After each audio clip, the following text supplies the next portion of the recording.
Okay, good afternoon, ladies and gentlemen. Let's call the Rutherford County Benefits and Insurance Committee meeting to order.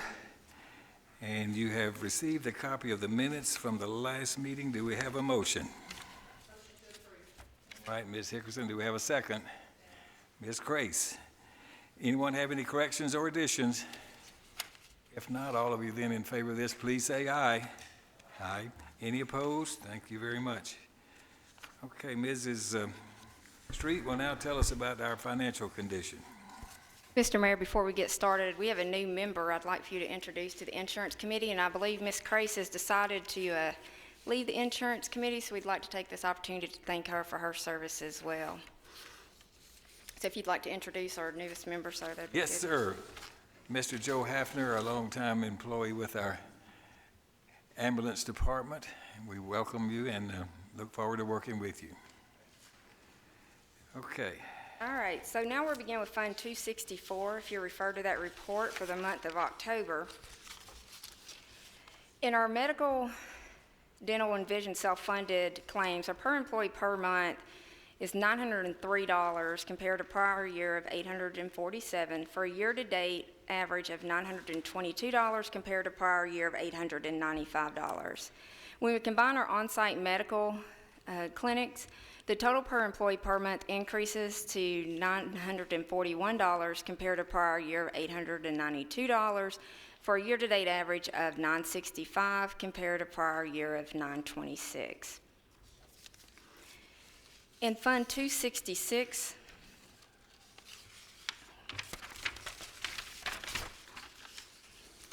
the month of October ended with a year-to-date of $241,368 compared to prior year-to-date of $243,510.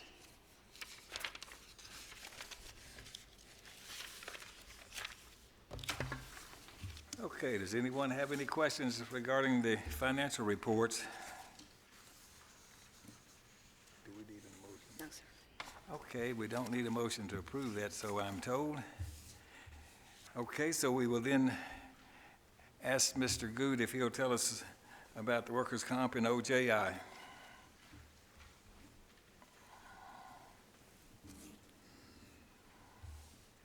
Good afternoon. Directing your attention to the October report, you'll notice that in the month of October we had a total of 20 injuries requiring medical attention. You have the breakdown there at the type of injuries they were. That brings the year-to-date total from January to the present of 165 injuries. Of those, 105 were OSHA recordable, and that breaks down to 46 restricted days, 35 lost time days, and 24 all others. As you look at the next page, the graph compares this year to the two previous years. Last year, this time, we had 181, and in 2013, we have 156, so you can see we're about in the middle from where we were the two previous years. Next graph you look at there is that's going to be the total incurred dollars. Unfortunately, we're up slightly this year. It's $474,000. Of course, those are incurred dollars for the year and not solid dollars yet. It'll take about a year for those to become stable. Last year, this time, we were at $220,000, and the previous year was $242,000.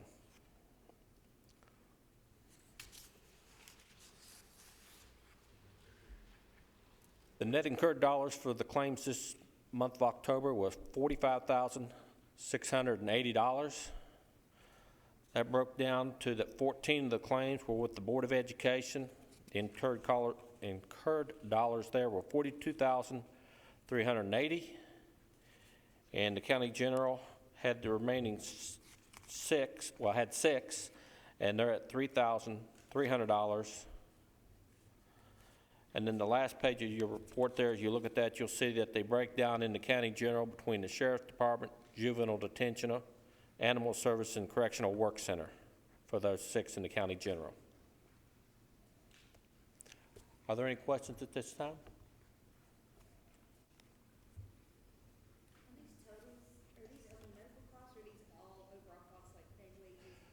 When you look at a claim, that's the total cost of the claim. That includes wages, medical costs, prescriptions, doctor fees, whatever. And of course, as time passes and the claim closes, those bills are paid, then it's adjusted down to be the actual dollars.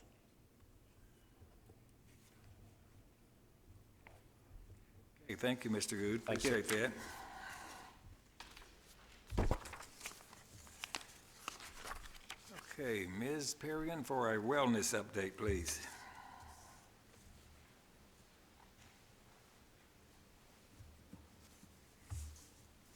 Heidi, here is the wellness report for September and October 2015.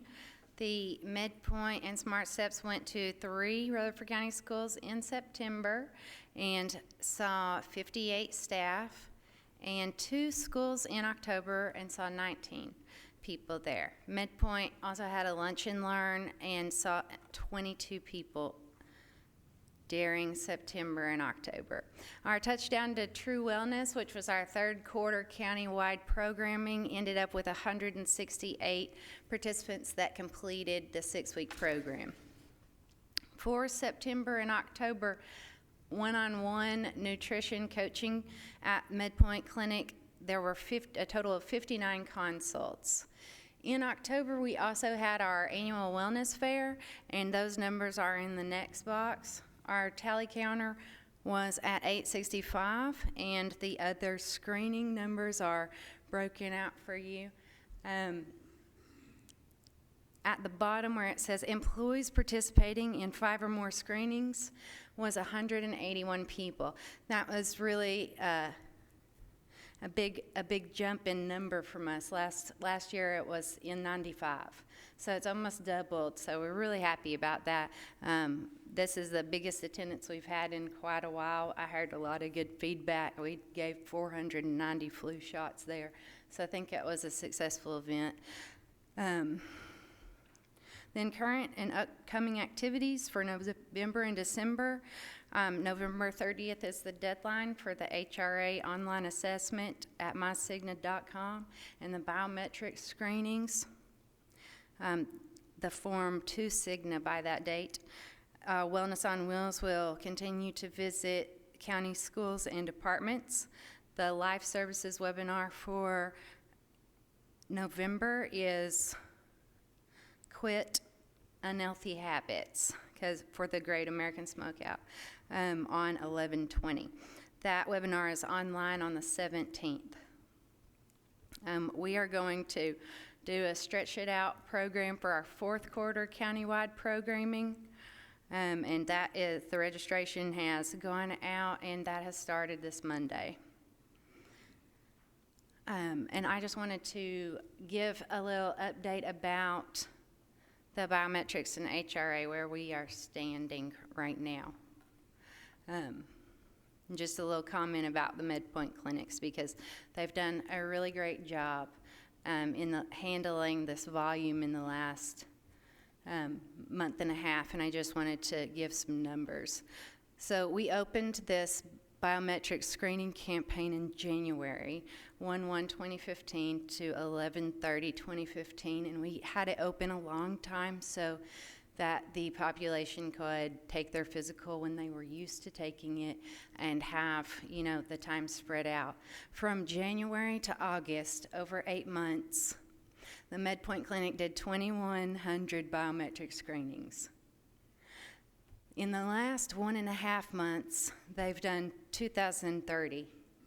So in 1.5 months, their volume has kicked up quite a bit, and they are, they're handling their business. We've had some employees a bit unhappy about the time it is taking from their date of service to the time that the point is populated on the MyCigna page.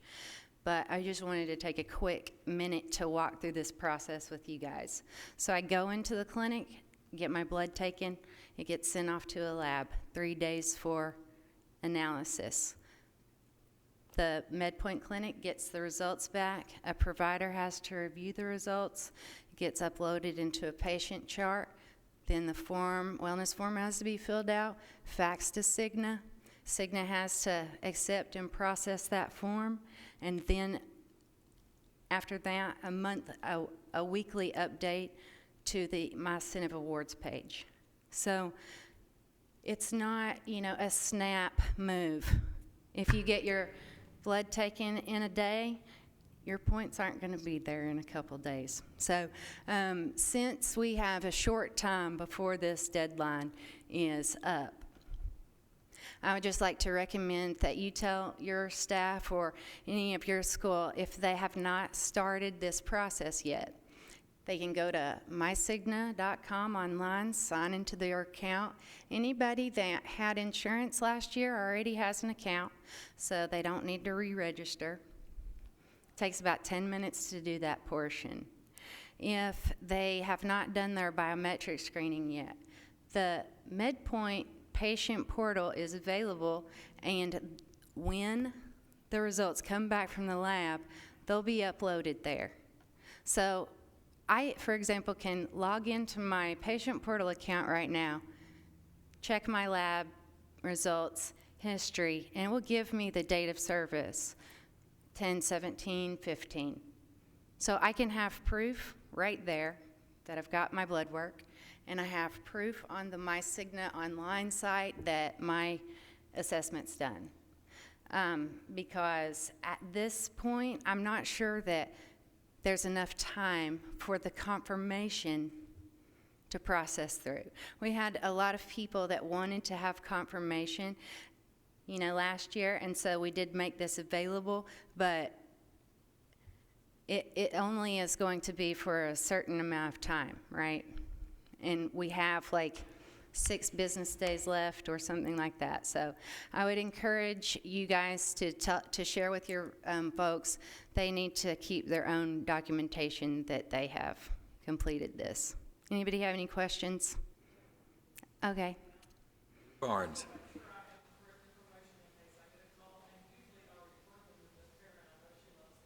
However, if somebody goes to MedPoint Clinic on the 30th, that's adequate, as long as it's there and they're done in that office. I'm sorry? Someone goes to MedPoint Clinic on November 30th and has the blood draw, do they meet the deadline? The answer is yes, because that would be the day that the lab was drawn. Okay.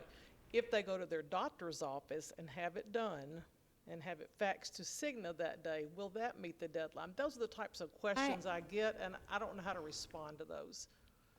I mean, I felt like our program said submitted to Cigna by 11:30. And if I get a blood draw at my doctor's office, my results aren't going to be in, and that form isn't going to be filled out by the 30th. Correct. However, the lab results will be drawn for the form off of the date on which the labs are taken, and the form will be dated the same date. If they go to a MedPoint clinic. If they go to their private physician, is that going to also be okay? The form has to be dated 11/30. On that date. Is that what we're saying? The form has to be dated 11/30, yes. All right, perfect. So Ms. Perrion, with MedPoint has done 4,100 of these in 9.5 months. How many of these are we expecting in total to be done? Well, How many employees do we have that this is required for? we are looking to somewhere about 7,500, but the numbers that we are working with right now, I have an estimate count of 4,800 biometrics are complete and 4,400 online assessments are complete. The Cigna has a weekly report that we look at. The last date that is reported is through November 10th. And because of the volume that MedPoint is dealing with, they've had a little backlog putting the forms in. Right now, Walter Hill and Stewart's Creek are up to date. Blackman Clinic is on 10/28. Those have been sent all before that have been sent to Cigna. So we still do have some dates of service that are completed, but not on that Cigna report yet. But like I was saying earlier, it's just going to take some time for these systems to process. So how are we tracking compared to last year? I think that it's pretty close. A lot of people wait till the end. You know, it's pretty common for us to want to, try to get it all done at the last minute. So I know that that's how I do in my own life. So I know everybody is busy and it's a busy season, busy time, but I think the reality I of it think- is, Mayor, it's difficult for us because of the system and process to say it feels as if it's in line with prior years, but because of the delay, whether the delay is that the blood is drawn, the form's not been faxed, which is why we will accept the fax, it's 11:30, or because it is that it's a backlog at Cigna or wherever the bottleneck is occurring, there are fulfilled requirements out there for which we do not have the numbers. We also do not have a point-in-time system that we can readily access to track at any given moment where we are, which is why we send out so much communication to individuals about completing this on their own. Okay, are there other questions or comments? Okay, then, thank you. Corinne.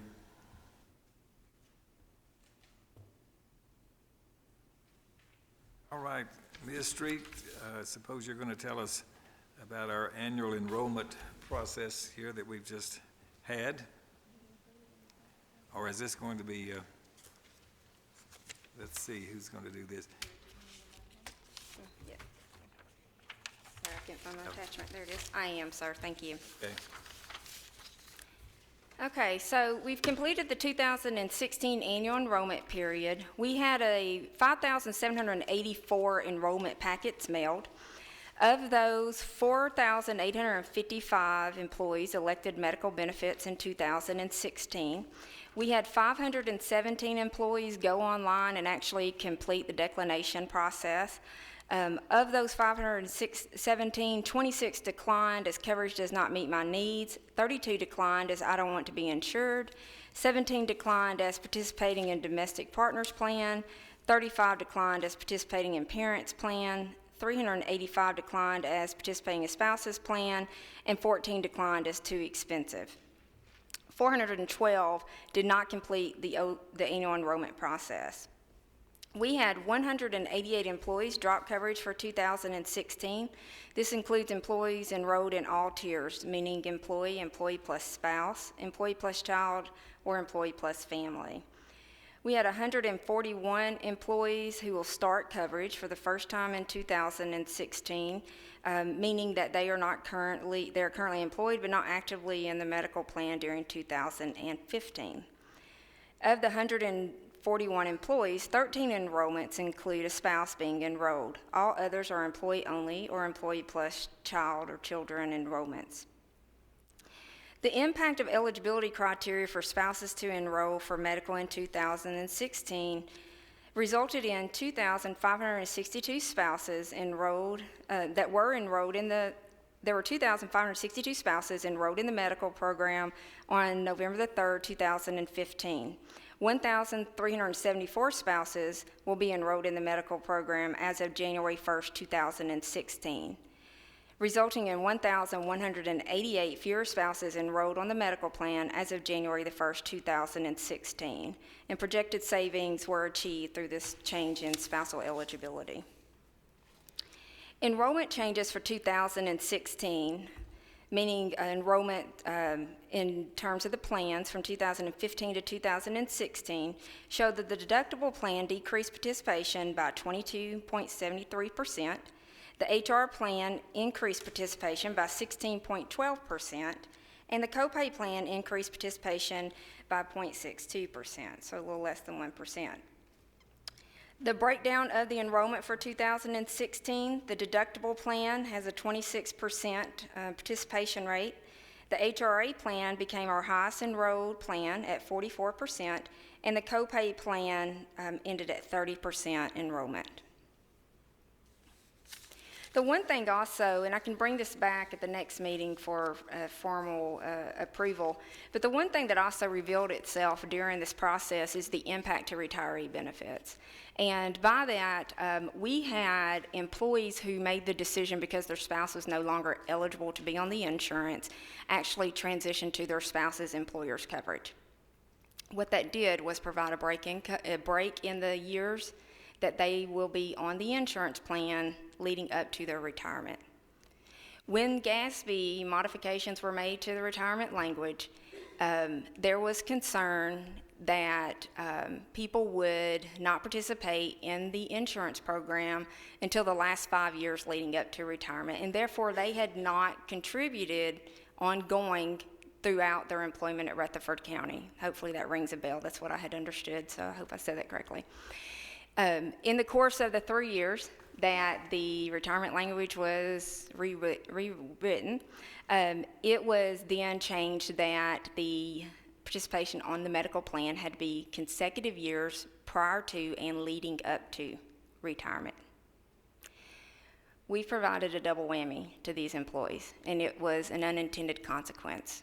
And I can make the recommendation now, or I can bring it back in January, but the recommendation will be to modify the language for the retirement document to say that they must have participation on the plan at a minimum of, whether it's the 15 years or the 5 years or whatever the current criteria is, during their employment at Rutherford County.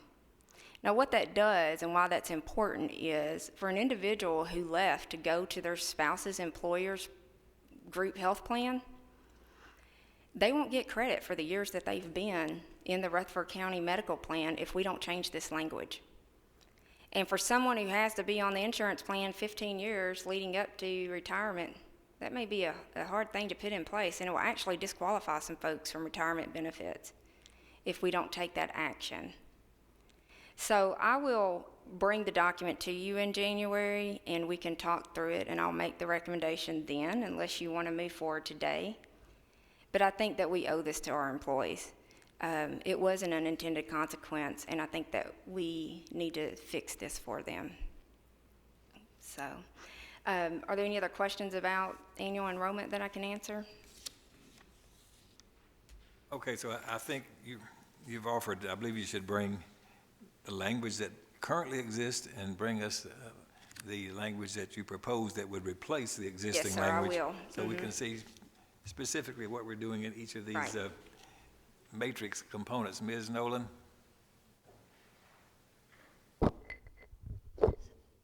Just a clarification for me. So if an employee leaves service, leaves employment, whether it was a retired or whatever, they leave, but they've met the 15 years, they can come back and get on? That it wasn't? No. They would qualify upon termination of employment. Whenever they retired, they would be eligible to carry retiree insurance, the insurance. Got you. They're still employed. They're still employed with us. Okay. They just left. I missed that part. Yeah,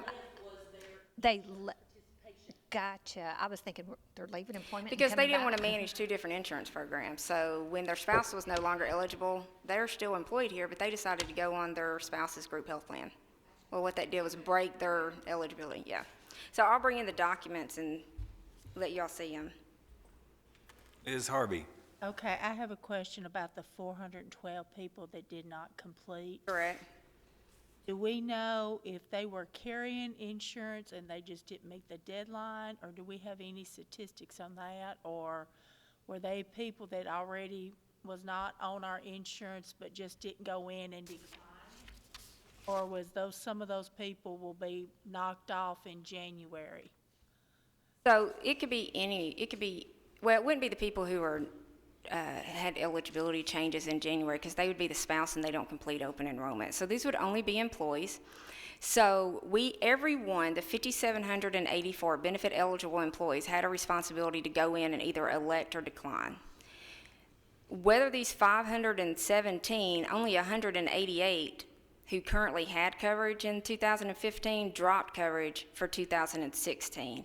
I can't tell you if that 188, they would have had to have listed a reason, because that's how we know that they dropped the coverage. So they would have been included in there.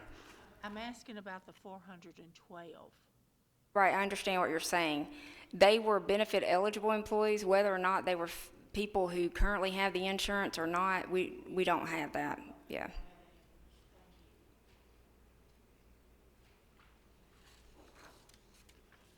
Other questions regarding this annual enrollment process? So it's over. It was over October the, November 2nd at noon. November 2nd at noon, it was on that Monday November following the 2nd, last day okay. of October. so are any of you people getting a lot of phone calls, Ms. Barnes, for folks that missed the deadline and are now concerned they don't have coverage? 3 calls from your group, which is 2/3 or more of our total people.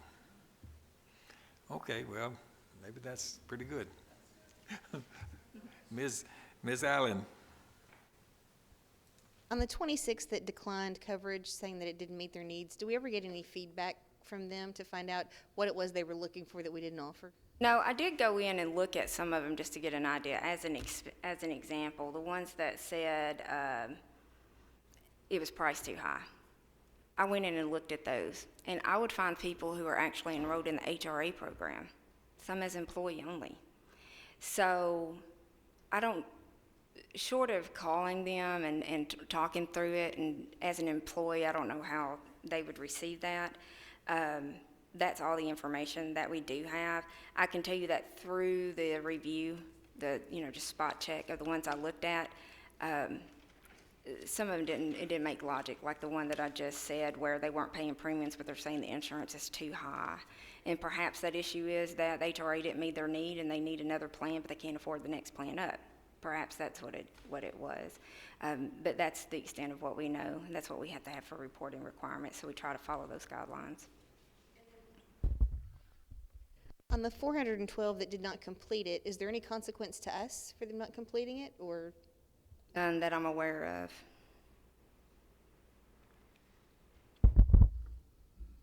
any further discussion? Mr. Hefner? Since we're still talking about the 412, will these people receive any notification from you guys saying, hey, you missed the deadline? Because, I mean, that may explain why we're not hearing anything if any of our people did it. Or The will it be 412 that did not go in and decline, the people that just did not go through the process at all? Will you send them a letter saying, hey, you guys missed it, you're out for next year? So we did actually discuss that internal in our department as to whether or not we would provide that notice to them. And we provide so much notice on the front end that we've not typically sent a letter on the back end. Right now, we are doing the ACA, which Ms. Griffey has talked about. We'll talk about here shortly. We're doing dependent verification. We're doing open enrolled cleanup. With the number of staff that we have is what I'm leading up to. We have 500 letters to mail out right now that we're working on for people that still won't provide the Social Security numbers that we've requested multiple times. So it is not it's not on our radar right now to do that. And it's a manpower issue.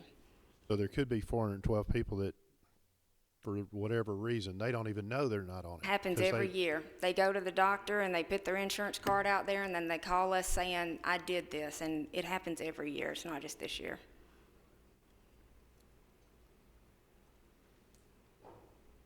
Ms. Barnes? I know that you'll be planning dates for our 2016 Wellness Initiative very soon. I would like to encourage that we not overlap the wellness into the open enrollment period. If we can do the wellness from one date to a date before open enrollment begins, so we close that out and then do open enrollment, so they're two separate things, that would really be beneficial, I think, to everyone. We have many people confused, and they just missed deadlines because they were mixing those two dates. We couldn't agree more. If you remember in year one, we had given a proposal that would have ended prior to open enrollment.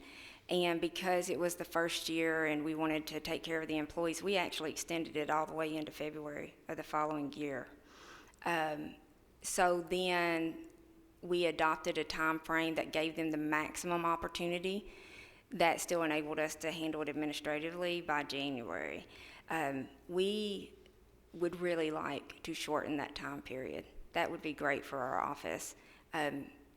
We just need the support of this group to do that. Okay, any further discussion on annual enrollment? Okay, thank you very much then.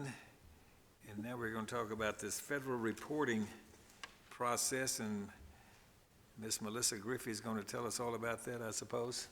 Sir. Ms. Griffey, if some of you all have never met her before, she works in our department. She is an insurance administrator. She is a COBRA guru. She's an Excel wizard, and she's got many talents, and most lately that is figuring out the ACA reporting requirements and what all that entails. And I can tell you it has been extremely time-consuming for her. She is working with Lisa Burkhart, who is also here today.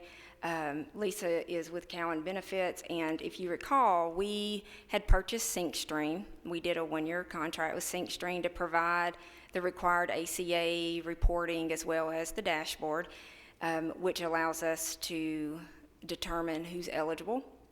And Ms. Griffey will walk you through those various aspects of what all she has been doing on that project and just bring you up to date on where we are. So, Ms. Griffey.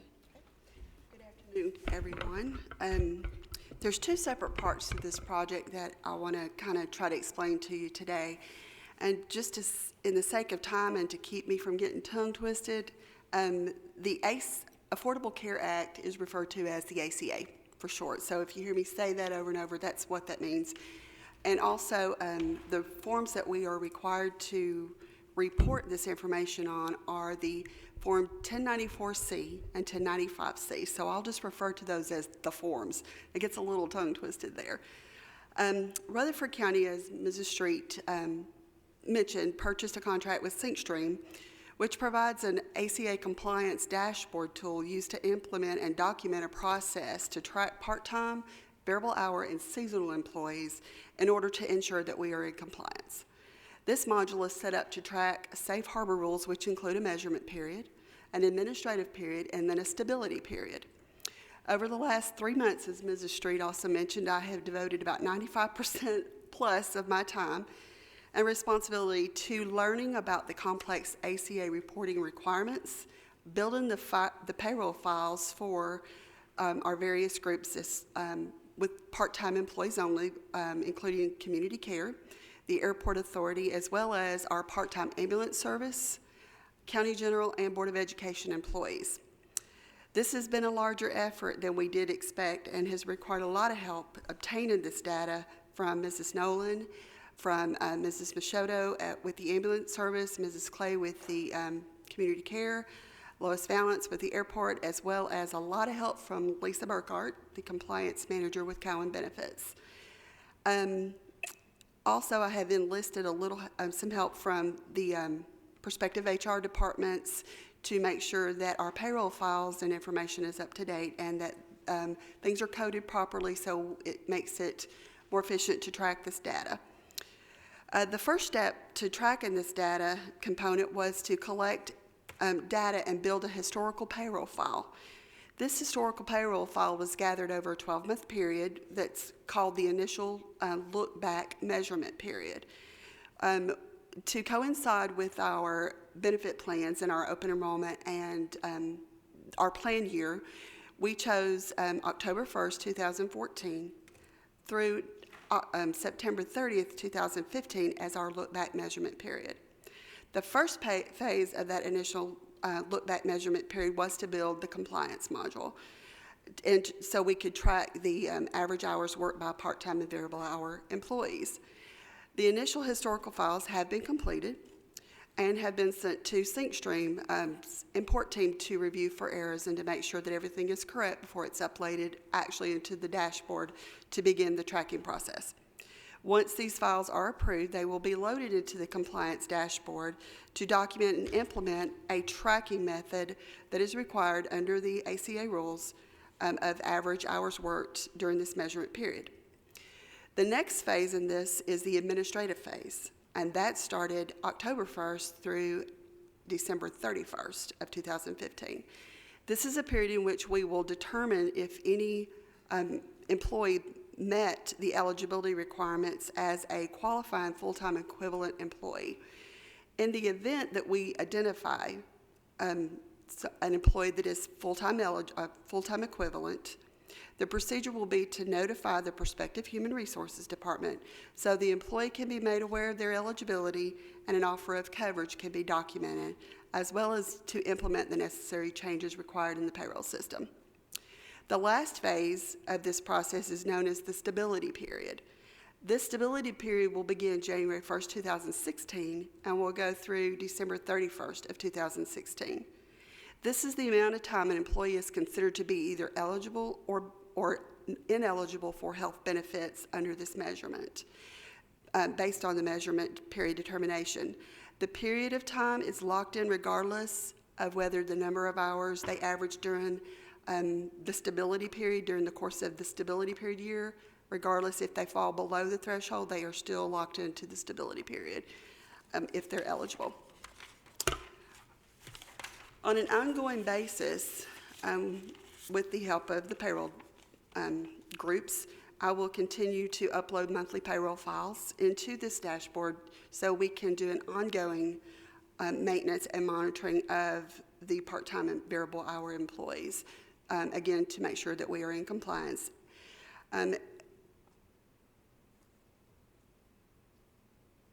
Okay, sorry.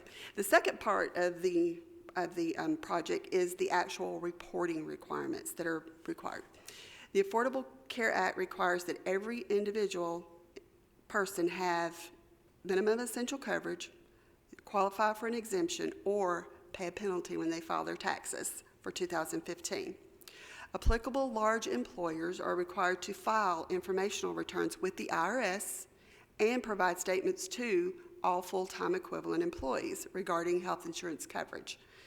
The employer, regarding the health insurance coverage that the employer offered, in order to administer the individual share responsibility provision. These statements are used to determine if the individual may claim a premium tax credit on their tax return. A self-insured plan such as Rutherford County will fulfill this obligation by filing the 1094C and 1095C with the IRS, as well as providing a copy of the 1095C to each full-time equivalent employee in the manner in which a W-2 form is provided. The contract that we acquired with SyncStream includes a reporting essentials module designed to report and produce the required forms to transmit to the IRS, as well as to provide the form required for the employee. This module will be used to meet those requirements only on behalf of the Community Care Group and the Airport Authority Group. For the County General, Highway, and Board of Education population, including the COBRA participants and retirees, the reporting and production requirements will be accomplished using a tool through the local government payroll system. This option is being developed to satisfy unique groups covered under a Rutherford County Health Plan by Mrs. Nolan and Mr. Tucker. Currently, I'm in the process of compiling enrollment files to provide the necessary data required to produce the 1094C, 1095C, and the transmittals to the IRS to Mr. Tucker and Ms. Nolan. At this time, we are on track to have this project completed by the deadline of January 31st, 2016. Thank On you. January 31st, you're going to be ready to send out copies of these 1094Cs and 1095Cs to those people, indicating whether they are full-time equivalents for the purposes of providing health insurance for them? Is that what you're going to do so they can turn that into the IRS? Just like a W-2 has to be filed by January 30th. Ms. Nolan? I don't believe the form is turned in like a W-2, it's maintained. Right. I believe we're on track, but I still intend to ask for an extension for 30 days, just in case. Ask the Internal Revenue for an extension. Both for filing the 1094s, the 1094s like the transmittal, and the 1095s to employees. Okay. I think we're going to make it, but I don't want to be in the last period and go, oh my gosh, we forgot. So I'm going to do that as a safety point. So you can tell Ms. Griffey did a good job. It's a very, very complicated process. I had asked her to put her thoughts down because it is difficult, and she did a good job trying to reduce that down into information that is meaningful. And as we work through these processes to ensure compliance, in the webinars that we're attending, we are hearing across the board that employers are finding this process to be much more difficult than what was originally anticipated. And certainly it has skyrocketed in our department, I know, as well as finance, in trying to get the right pieces of information in place and to fulfill the very detailed report that has to be submitted. So I think the efforts of everyone that's involved on this. All that being said, back to what Ms. Nolan requested, do we need to give permission for Ms. Nolan and our insurance department to request this extension? You've already done that, so you're going to do that without us giving permission one way or the, okay, that's fine. Ms. Barnes?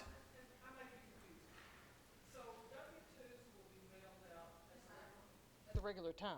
The 1095s are to go out the same way as W-2s, But- due by the end of January. Okay. It's a completely separate form that will look in terms of size and all of that to what Board of Education employees, Highway Department, County General employees are used to receiving. You have to take it to your tax advisor, whoever does your taxes, whether that's you or whoever, and show that as proof of the months that you and your dependents had insurance during the calendar year, right? Last year it was a honesty system. You just reported that verbally. But this year, they actually require the proof in the form of that form. But does that proof have to be sent in with your tax report? Okay. I don't think that it does. It's just, The part of the transmittal that's going to the IRS also includes a copy of the 1095C. Yeah. That's part of the transmittal to the IRS. Yeah, which is why the employee needs to make sure that they report, because what they see on paper is what we've reported to the IRS. just like a W-2. We report it, and we also provide them the copy of it. But in a practical sense, most of these employees, when they get that W-2 or whatever, they think, I'm ready to file my income taxes. They're really not ready until they get this 1095 form as well. So if we have an extension, we need to be sure that we've told them that they don't yet have their 1095. What they really need to know, though, for the purposes of filing their taxes is, did I have insurance all year? And did everybody I'm claiming on my taxes have insurance all year? And it's an attestation that they put on their tax form. Mrs. Hickerson? Along with that, wasn't the medical cost already listed on the W-2 last year? So, Different requirement. That requirement is totally different from this requirement. That requirement that you speak of is what the government paid on behalf of that individual for insurance.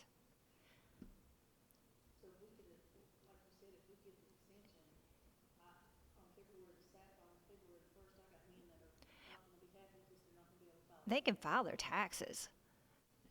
I mean, they can file that. I mean, it's not a report that's going to go in. Your question is going to be, is those employees who say, oh, I didn't have insurance for all the months. How do I know? And a tax advisor who completes it for them probably won't do Ms. it in the Hickerson, if you absence don't of have that any form. part-time employees, you don't have to be concerned. Well, but she's got full-time. Yeah, she's got full-time. It has to show benefit eligibility. I don't think it's going to be an issue. We're doing it as a safety net in case there's a glitch, because as you continue to work through the process, you just never know. It's available. It's not any cost to us to do it, and so we're going to file for it just to have it there, just in My safety case. glitch is to ensure that something where down the road, the county is not assessed a penalty for not doing something that they should have done.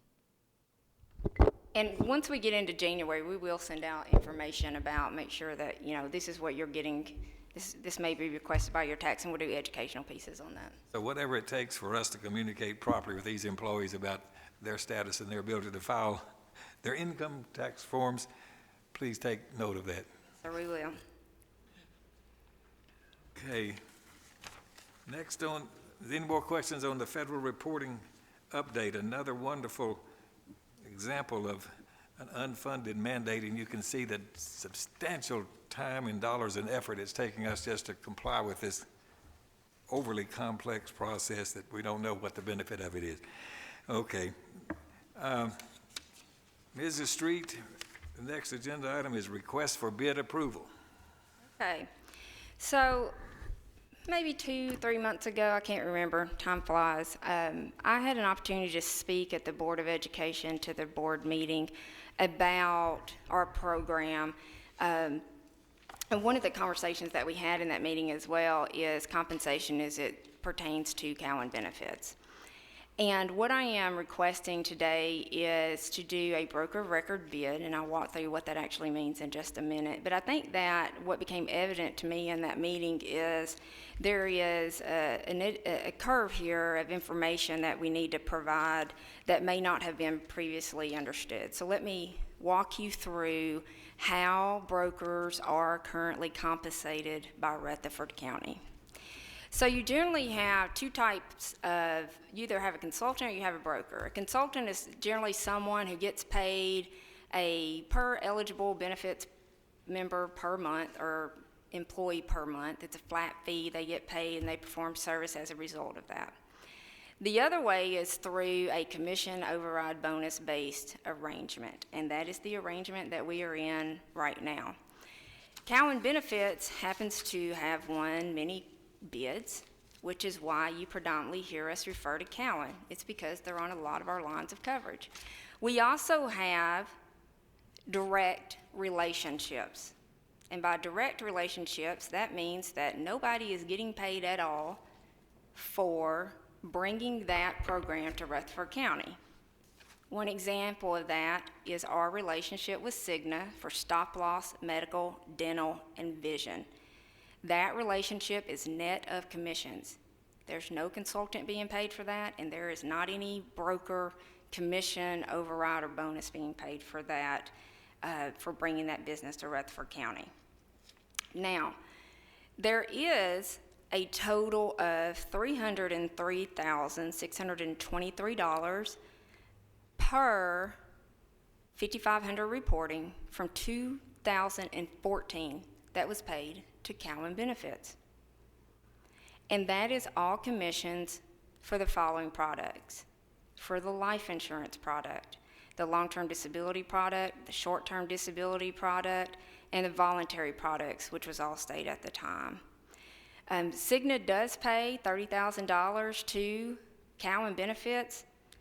They have put that on our disclosure statement, but I have confirmed with Mr. Huffman, and he's back there, he can do that as well, that we aren't paying that. That's not coming anywhere out of our business. It is their arrangement with Cowan Benefits.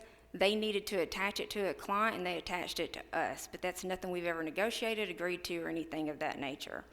So all those numbers combined equals the $303,000. Now, who's really paying that money?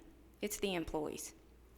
So when they purchase short-term disability, there is a percentage of that rate that is commission. So when we bid something out and we get that bid back and it says we will have a rate of X percent, included in that proposal is how that broker is being paid. It's not a fee on top of, it is part of. What I would like to do is to do a broker of record bid, and the reason I want to do that is we just happen to be in a situation where Cowan has won a lot of the bids, and that has enabled me to go to them because of my background and say, hey, I need this help, and I need you all to step up and do this. You guys have all these various lines of coverage that you're getting paid from, and I need you to be a good partner to us. And they have more than willingly done that. They have been a good partner to Rutherford County. Now, Ms. Miller, my predecessor, built into one of her bids that whoever was awarded that bid, whatever broker was awarded that bid, would actually provide open enrollment services to Rutherford County. As a result of that bid, Cowan Benefits pays for all of our open enrollment materials, those beautiful packets that we mail out. They do the open enrollment meetings, they do communication, they do a lot of services around the open enrollment piece that we don't have enough staff to do, or the ability, or whatever the right question is. And that's how that gets paid. But that gets paid out of the amount of money that they get in commissions. That's where they get the money to pay for those services. We contribute somewhat towards the $300,000 because we pay $35,000 in life insurance for our employees. We pay for our employees' long-term disability insurance.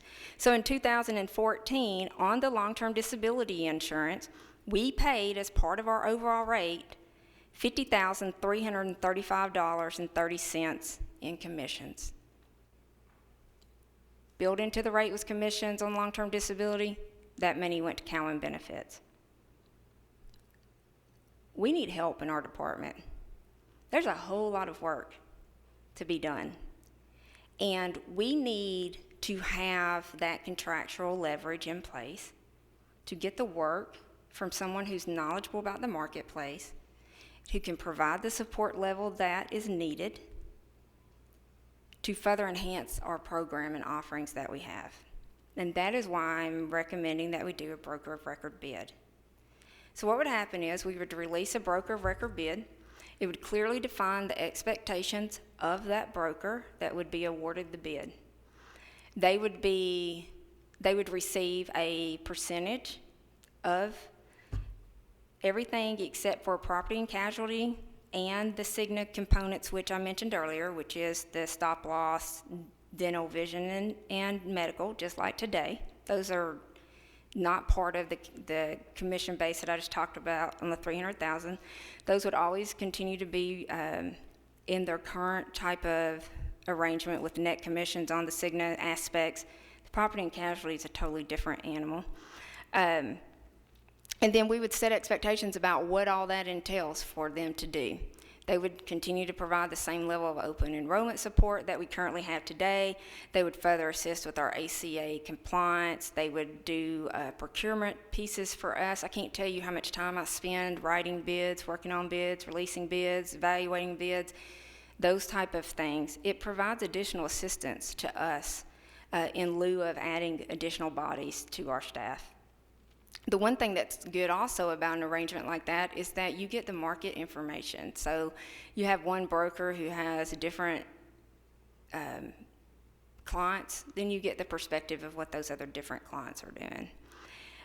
We would also have them work on our wellness program with us. They would just partner with us, much like Cowan is doing today, but Cowan is doing it today because they've been asked and they've agreed. There's nothing contractual that requires them to do that. When you've seen Mr. Brown sit up here and with me and go through these rate sheets, that's because he's done it because they've agreed to do that. They're not being compensated, except for these commissions that I've talked about. There's not a separate compensation scale for them. So I am asking of the committee for approval to go to bid for a broker of record, and we would write the RFP, we would release it, and then we would evaluate all brokers. Upon award of the broker of record, we would then put all of our carriers on notice that we have accepted a broker of record. And what happens at that point is commissions begin being paid to that new broker that we have awarded the contract to. That's how they would be paid. Okay, so I'm sure you're going to have a lot of questions, but right now, through commissions, we're paying Cowan Benefits in 2014, $303,000.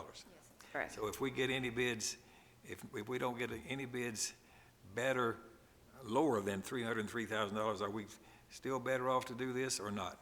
We would evaluate. Well, we could write the bid in a way that we could limit the amount of flat commission that they can charge per product.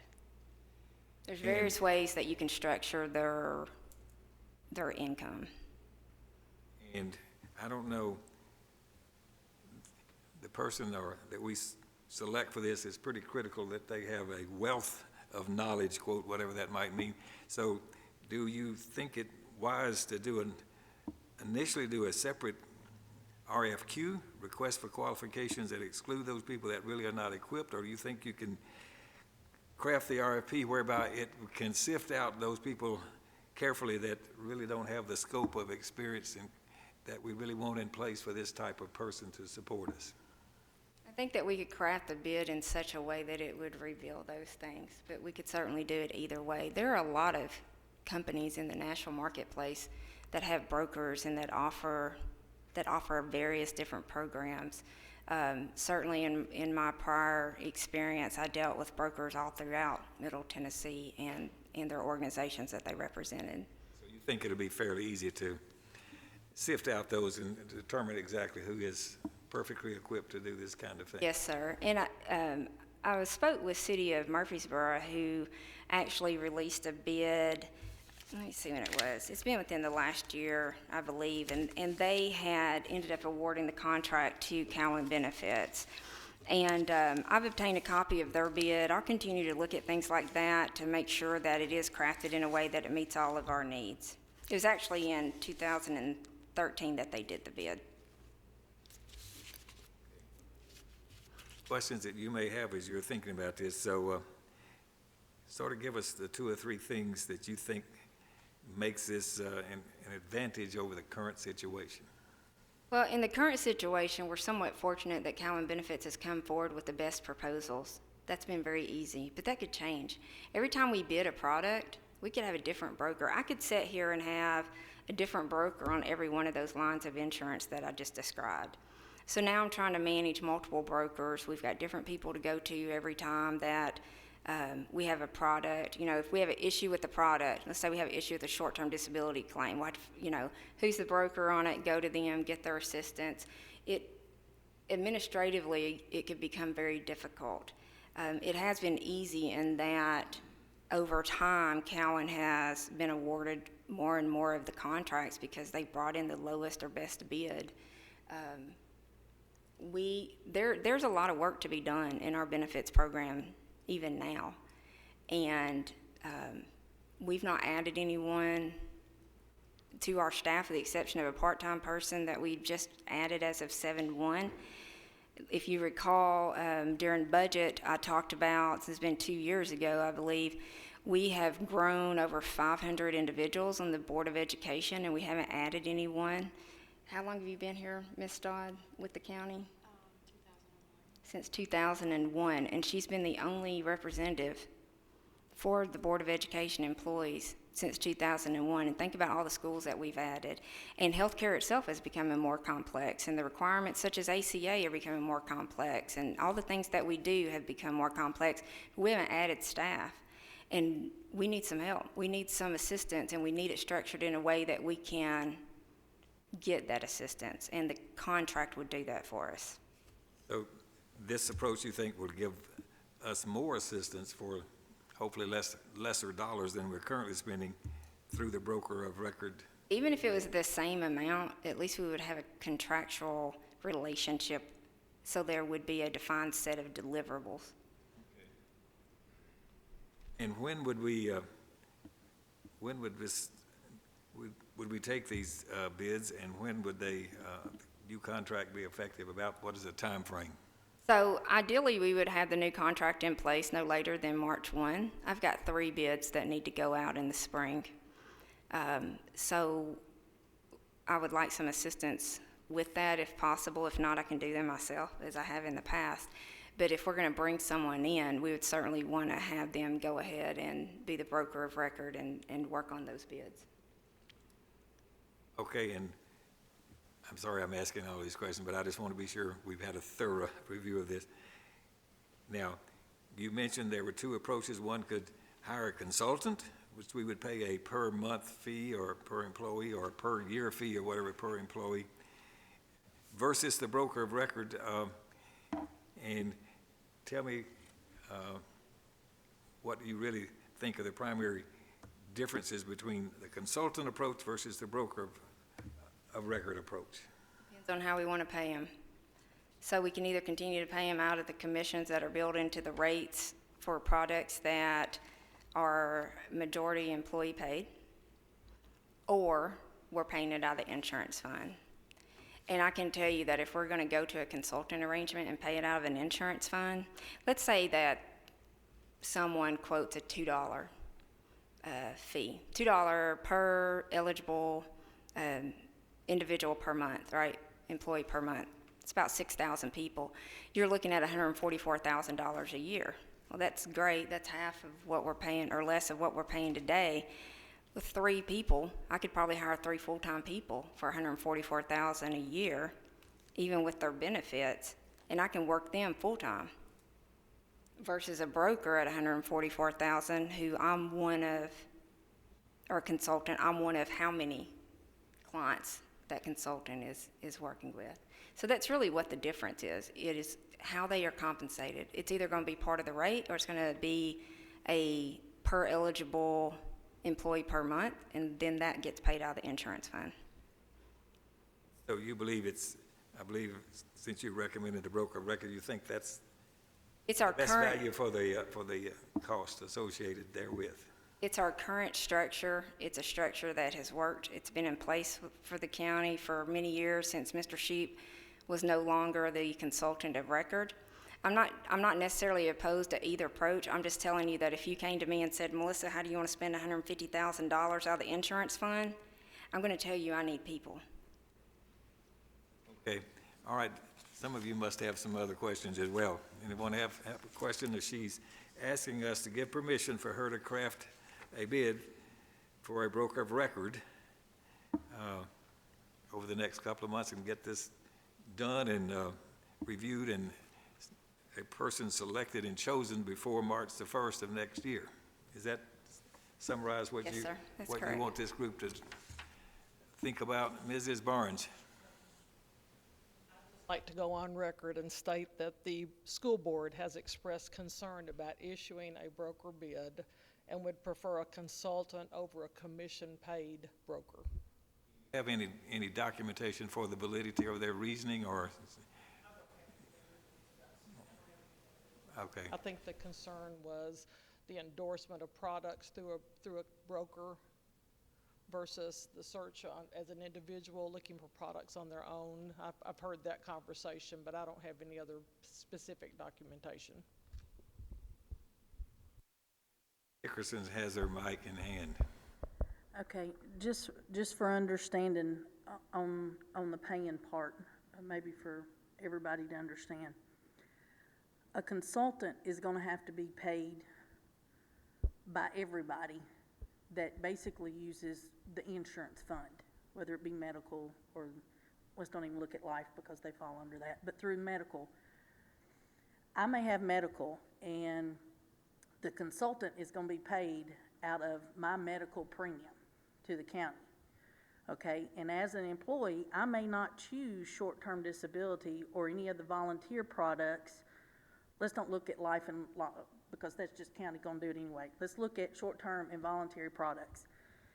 A consultant can bring whatever, but if I'm an employee and I'm like, okay, I want the short-term disability and I want voluntary because I don't want to take the time to go out and Rutherford County offers it, I would much rather sit in here as the years that I have sat here, see that the employee choose that wants to pick up this extra product to have to pay for your help than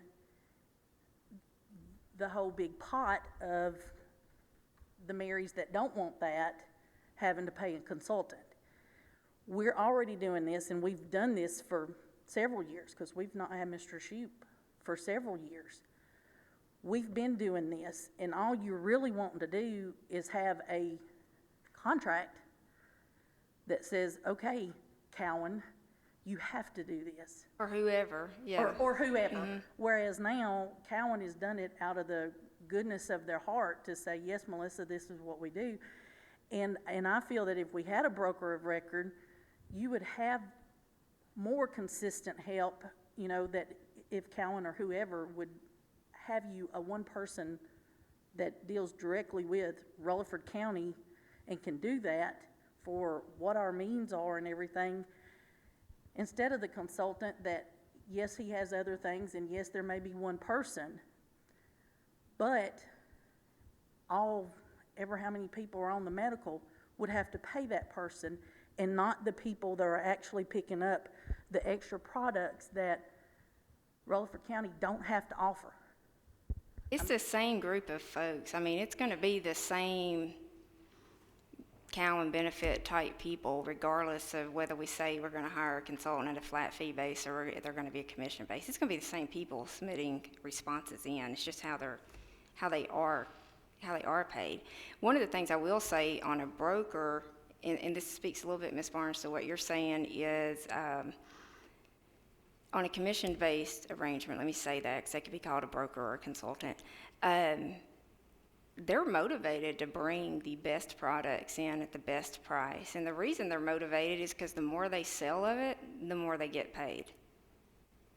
So if they say, I'm going to do a 3% flat fee commission on every product that I sell, then they want to bring something great to the table that's affordable, that's good coverage, that's understandable, because they want to increase the number of units sold, because then that 3% is multiplied off of a bigger sales number. Okay, so I sort of, let's see if you understood what Ms. Hickerson said. Ms. Hickerson said she'd like for those people that are selecting these voluntary products to be the only ones paying for them, not apply the cost for obtaining those products through a per employee, per month, or whatever, to everybody that participates in our healthcare plan. Yes, sir, that's correct. So the cost would be assigned to those people that are using and selecting the use of those services. Exactly, because I know how busy the ladies are and gentlemen in the insurance department. And if me as an employee out of my medical premiums is gonna have to pay somebody, honestly, it would be probably smarter to pay for 3Help for Melissa's staff to kind of spread it out a little better, if we're still gonna have to, get folks bringing products in. But if you're asking me as an employee, how do you want to spend your money, Mary? Well, if I don't want short-term and I don't want volunteer, and you're making me pay for it, then I could almost see, let's just budget, since it's got to come out of the insurance fund, and that's out of medical premiums, let's just put an extra couple, 2 or 3 bodies in the insurance department. Okay, all right. I had something else, but I forgot. Okay, so we've had this discussion. What's the wishes of the committee? Ms. Allen? One comment that I wanted to make, I spent 20 years in corporate healthcare, much of it spent in managed care. So I see the advantage of having a broker is someone who has great expertise. And because like you saw with ACA, it is changing so rapidly and it is so complicated. To expect 3 employees to try to manage their day-to-day work and keep up with all the changes in healthcare, I just think that's a lot to ask. It's much easier if you as the expert can come in and advise and consult, because that's what they do all the time, 24 hours a day. So, well, maybe not 24. You get the picture.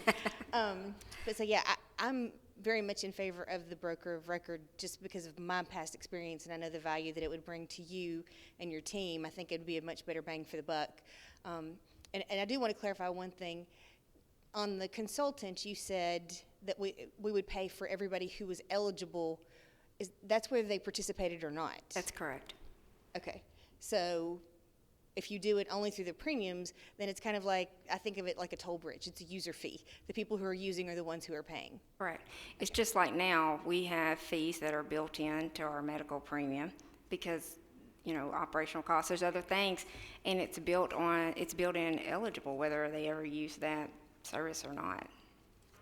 I'd like to approve the recommendation. Do we have a second? Ms. Hickerson. Further discussion?